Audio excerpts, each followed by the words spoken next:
पालतू कुत्ता पालने के नए नियमों का विरोध, पशु प्रेमियों ने कलेक्टर कार्यालय पर किया प्रदर्शन। सूरत नगर निगम के द्वारा पालतू कुत्ता पालने को लेकर बनाए गए नियमों का पशु प्रेमियों ने किया विरोध। नियम के तहत पालतू कुत्ता पालने के लिए अब 10 पड़ोसियों की सहमति आवश्यक बताई गई है, जिसे लेकर नागरिकों में नाराजगी देखी गई। इस नियम के खिलाफ पशु प्रेमियों ने सूरत कलेक्टर कार्यालय के बाहर विरोध प्रदर्शन किया।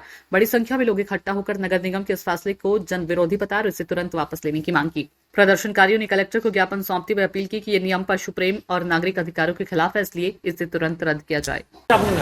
મારું નામ અંતિમા પવાર છે।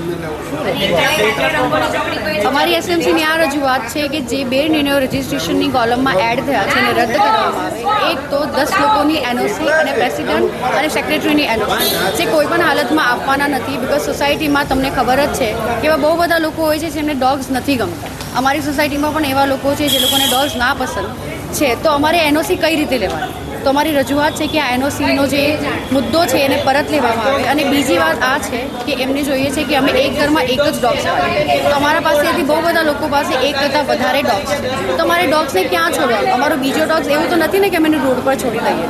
અને જ્યારથી આ નિર્ણય આવ્યો છે બહુ બધા લોકોએ પોતાના ડોગ્સને એબન્ડન કરવાનું ચાલુ કરી દીધું છે એસએમસીના ડરના લીધે। તો એસએમસી પાસે એ સુવિધા છે કે જે રોડ પર એબન્ડન થયા છે ડોગ્સને શેલ્ટર કરીને રાખશે?